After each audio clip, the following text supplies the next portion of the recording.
Bonjour à tous, c'est Daniel, pasteur de l'Église biblique baptiste de Charleville-Mézières. Je suis content que vous regardez cette vidéo aujourd'hui. Il fait très beau à l'extérieur. Et vous savez comme moi, on est déconfiné, heureusement. Et j'espère que vous prenez des gestes de précaution pour vous protéger les autres aussi. On va commencer à redémarrer en juin. On va normalement recevoir les nouvelles des autorités pour les assemblées, pour les églises, et les gestes barrières et ce qu'on doit faire pour notre église en juin. Donc je vous demande de prier avec nous par rapport à ce qu'on va faire. Et on veut évidemment, on veut se protéger, mais aussi on veut continuer à prêcher l'Évangile, n'est-ce pas? On veut être une bénédiction, aider les uns les autres et prier avec nous par rapport à la réouverture de l'Église en juin. Donc, si vous avez une Bible aujourd'hui, ce qu'on va faire, on va regarder en Éphésiens chapitre 1.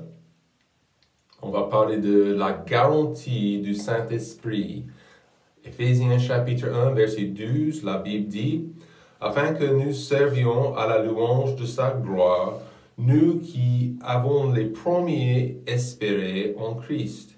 En lui, vous êtes aussi, après avoir entendu la parole de la vérité, l'évangile de votre salut, et avoir cru en lui, vous avez été scellés du Saint-Esprit qui avait été promis, lequel est un gage de notre héritage pour la rédemption de ceux qu'il s'est acquis à la louange de sa gloire. Prions. Père, merci pour cette occasion de regarder dans ta parole. Bénis-nous.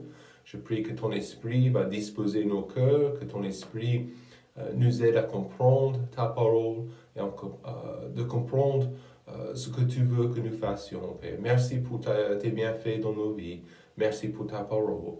Nous prions toutes ces choses au nom de Jésus. Amen.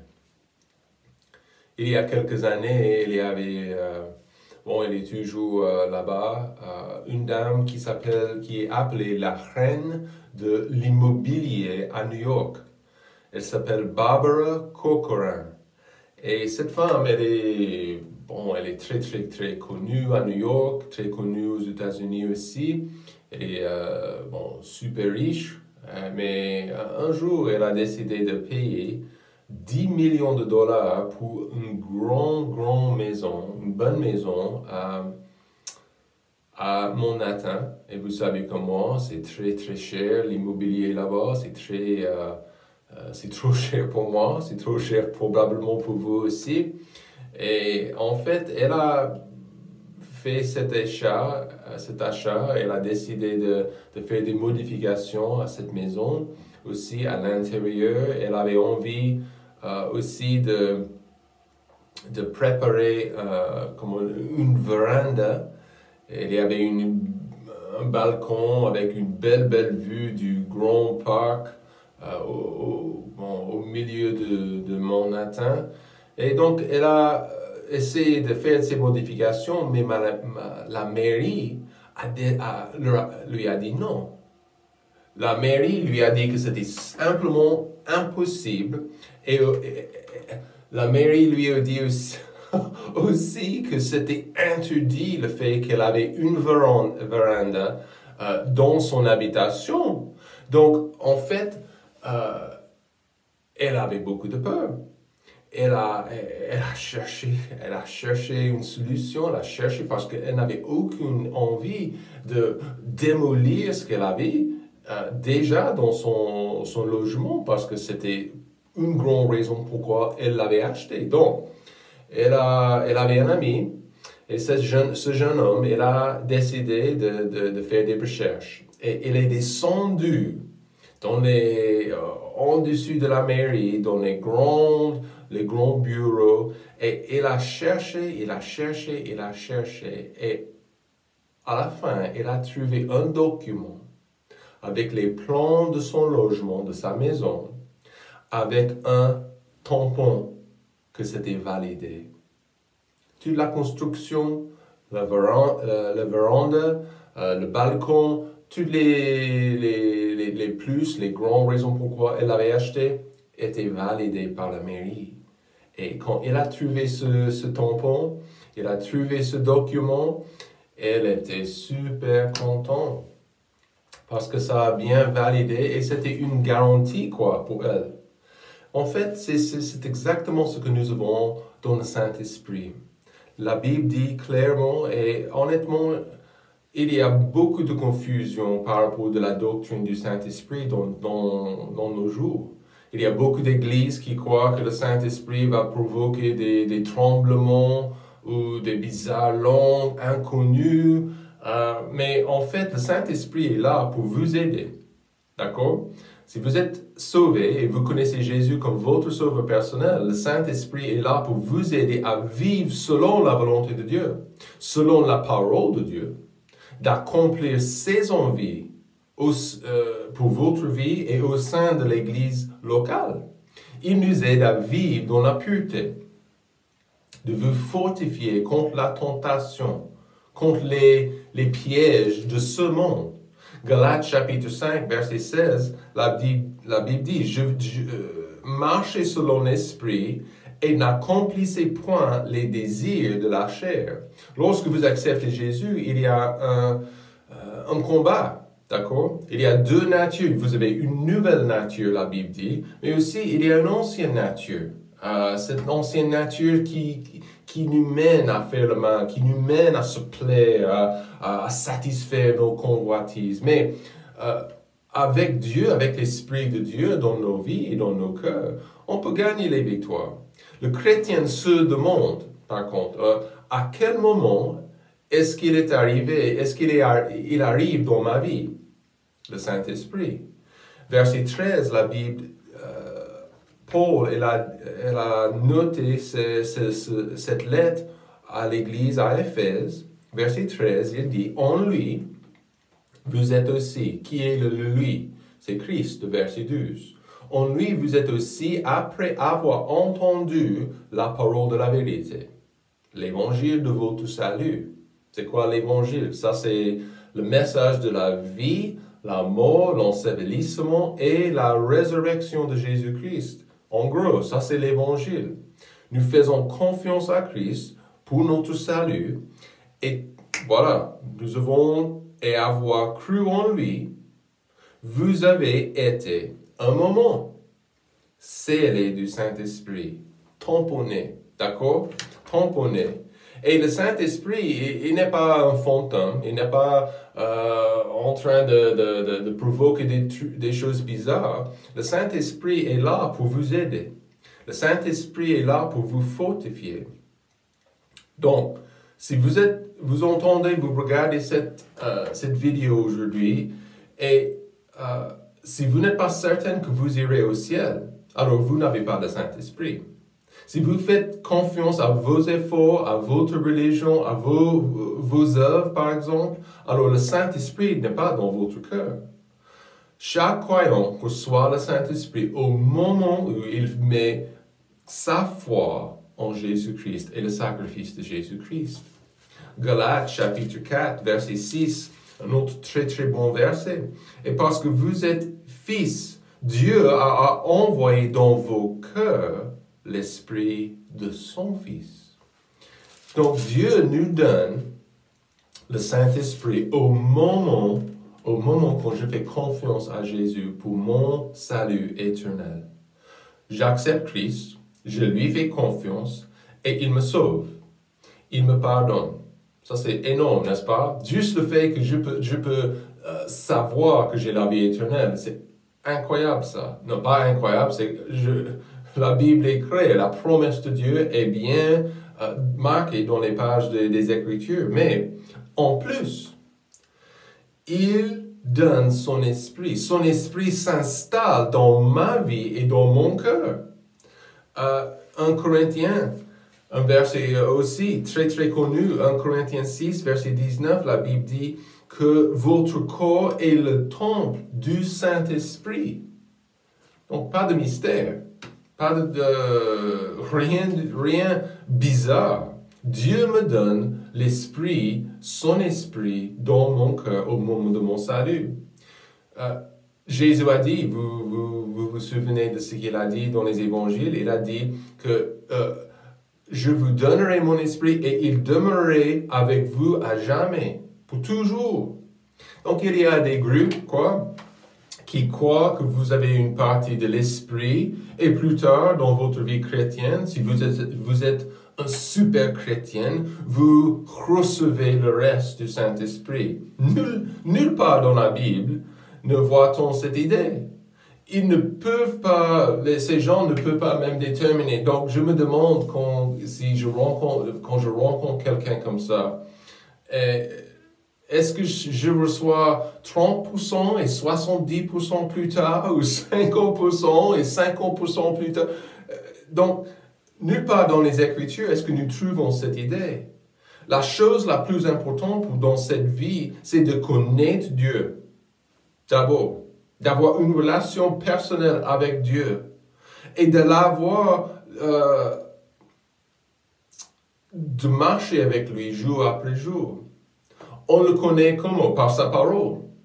On le connaît par son esprit qui demeure en nous. Quelle bénédiction! Le fait que Dieu, il demeure avec moi. Il ne va pas partir, il ne va pas me laisser toute seule, certainement pas pendant cette épidémie de Covid-19.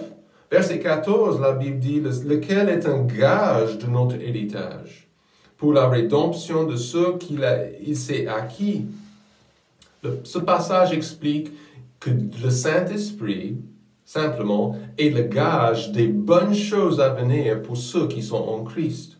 Le terme gage en français, ça désigne originalement le premier paiement ou le dépôt donné pour garantir un achat. Je me souviens quand j'étais jeune, j'étais obligé de payer quelque chose, un gage, un dépôt, une caution pour ma première voiture. Donc ma première voiture m'a coûté, je vais dire $4,000. Et honnêtement, j'ai payé un petit peu pour réserver, pour protéger, pour garantir mes intentions de compléter cet achat. Et c'est intéressant les choses que ce gage représente dans les Écritures. Le Saint-Esprit n'est pas là par hasard. Il est notre gage. Il est la preuve définitive que Dieu a payé le prix. Et on va parler de ça. Il est la preuve définitive de plein de bonnes choses, des choses que nous pouvons comprendre et nous pouvons avoir dans cette vie, et les choses à venir dans la prochaine vie. Ça, c'est le Saint-Esprit dans votre vie. Pas de rien bizarre. Il est la garantie. Et je peux vous dire, si vous êtes comme moi, j'adore des garanties. Maintenant, quand je cherche, par exemple, je cherche des masques dans les pharmacies. Quand j'entre dans la pharmacie, il n'y a pas de garantie que je vais les trouver. N'est-ce pas? Des fois, j'entre et madame, la pharmacienne, elle me dit, non, il n'y en a plus. Peut-être un jour, la semaine prochaine. Ou, il n'y a pas de preuve.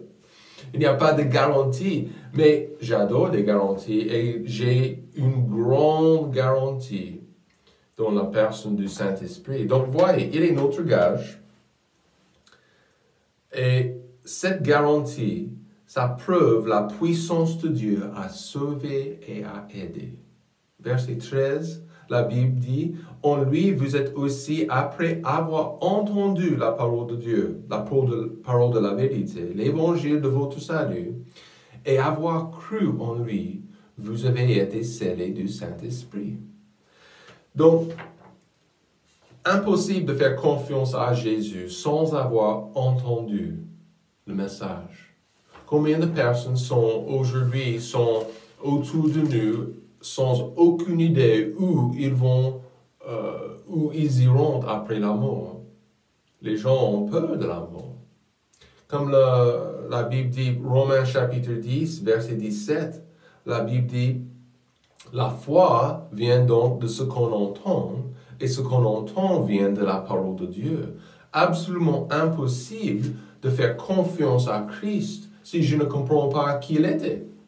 Si je n'ai pas lu pour moi-même les Écritures, de comprendre qui il est Jésus, qu'est-ce qu'il a fait pour moi, qu'est-ce qu'il veut faire pour moi. C'est pas possible de connaître la puissance de Dieu pour sauver nos âmes et pour nous aider jour après jour. Tout de suite, à la naissance spirituelle, Dieu, la Bible dit, me scelle avec le Saint-Esprit.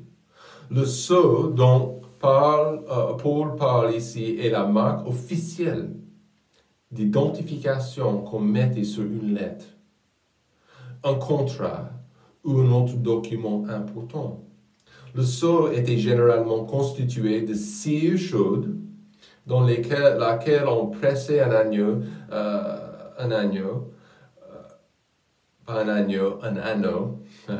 Le document était officiellement identifié avec et sous l'autorité de la personne à qui appartenait l'anneau.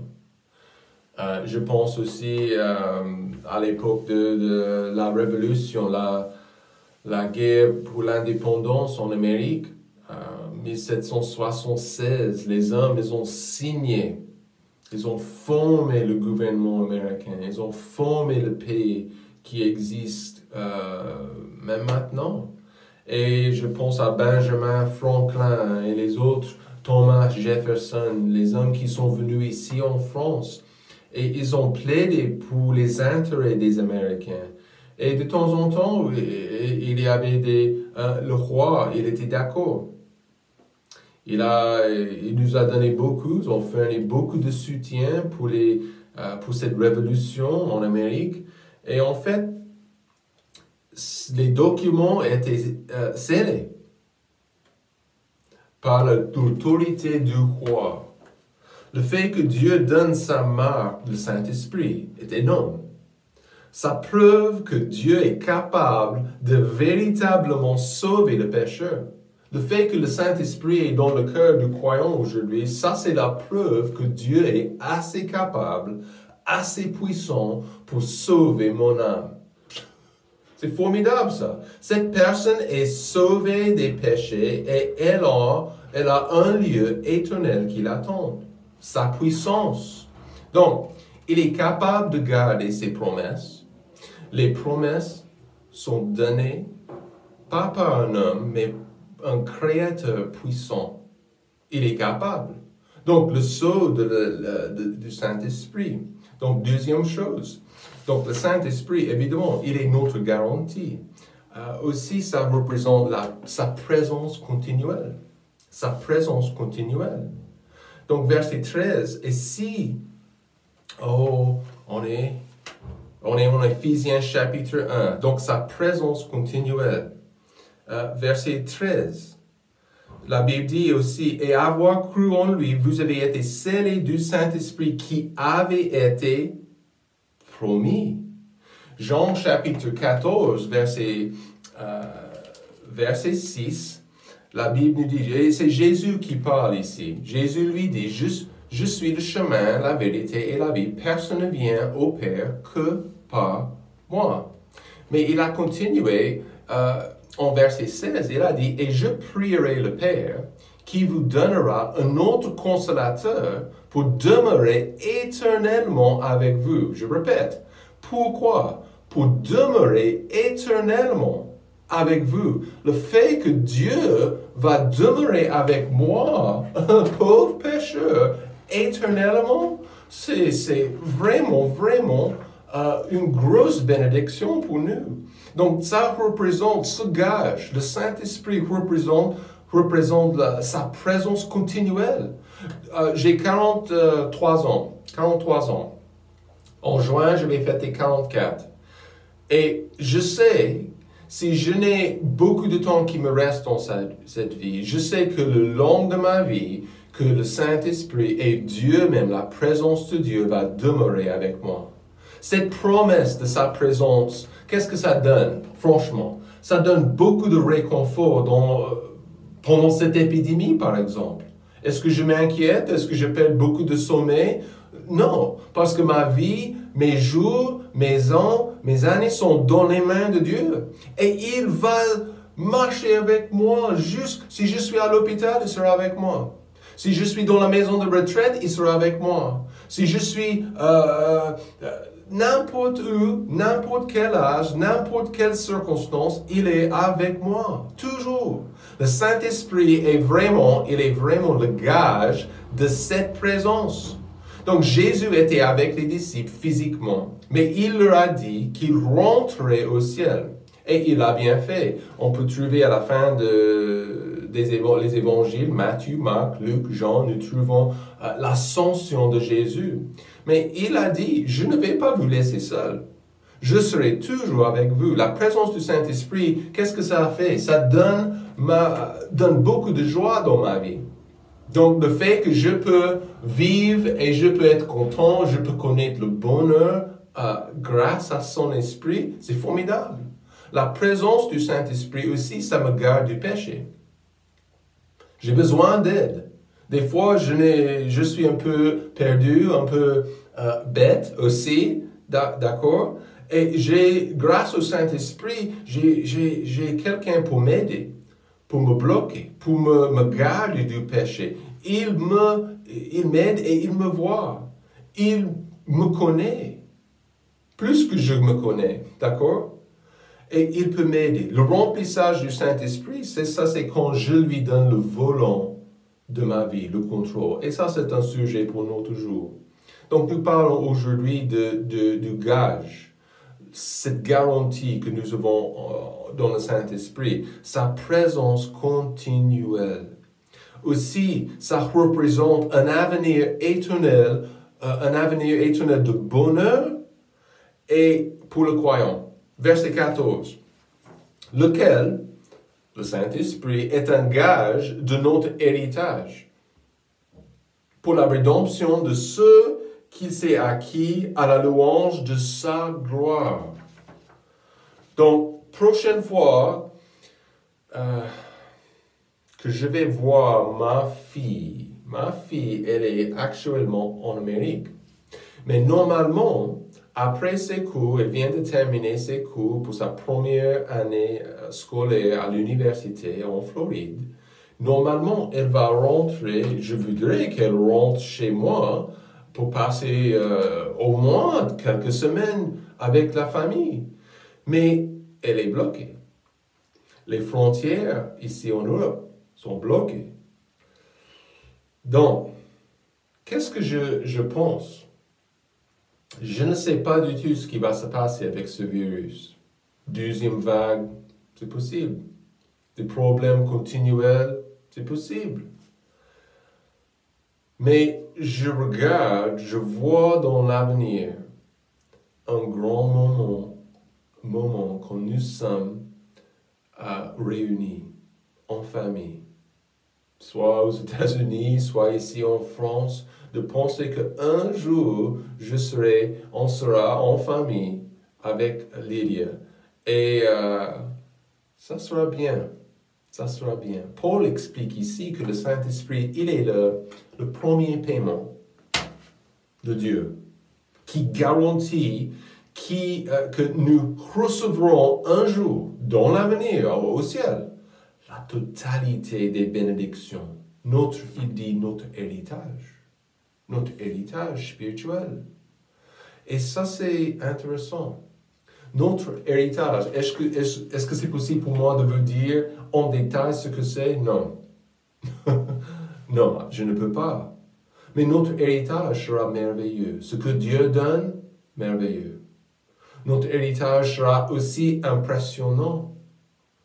Et le Saint-Esprit, il est le gage. Il est le premier paiement de Dieu qui garantit que je vais tout recevoir.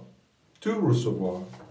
Éphésiens chapitre 2, verset 7. Regardez bien ce verset. Afin de montrer dans les siècles à venir les immenses richesses de sa grâce. Il va nous montrer un jour. Il va partager tout ça avec nous. Qui mérite ça? pas moi. Mais le Saint-Esprit est le gage, le premier paiement de ce qu'il a promis. Donc, réconfortez-vous avec cette pensée. Un jour, le bonheur total en éternité. Plus de factures, plus de maladies, plus de virus, plus de confinement, plus de problèmes. OK? Le bonheur total. De laisser tous nos problèmes ici-bas et nous entrons dans un lieu de joie totale, de sa présence physique. Il donne cette garantie. Mais n'oubliez pas que bien lui a payé le prix. La Bible dit en verset 14, pour la rédemption de ce qui s'est acquis. Qui a payé ce prix? Qui a payé le prix pour mon âme? Lui-même, Jésus-Christ. Nous avons déjà étudié ça il y a quelques semaines, la rédemption. Et un jour, la Bible explique que Jésus va venir, il va nous chercher. Ça peut être aujourd'hui. Ou là, soit sa seconde venue, soit la mort. On sera toujours avec lui parce que il a payé le prix pour nous. Dernière chose, le Saint-Esprit est notre garantie. Il est le gage. Et ça représente aussi une raison pour notre vie, pour vivre. Verset 12, afin que nous servions à la louange de sa gloire. Verset 14, dernière phrase, à la louange de sa gloire. Quand je suis tenté de faire le mal, quand je suis tenté de suivre ma volonté, de vivre pour moi-même, le Saint-Esprit est là, et des fois j'ai besoin d'un coup de pied à la fesse, d'accord? Il me rend conscient des fausses routes, des mauvais chemins dans ma vie, dans cette vie, et il me rappelle de pourquoi je suis réellement, vraiment là. Je ne suis pas là pour moi-même, faire plaisir. J'ai quelque chose à accomplir. Je veux rendre gloire à Dieu par ma bouche, mes pensées, mes œuvres, mes actes. Je vis pour Jésus-Christ. Je vis pour devenir de plus en plus comme lui. Autour de ma maison, comme chez vous, autour de mon bureau, il y a des photos.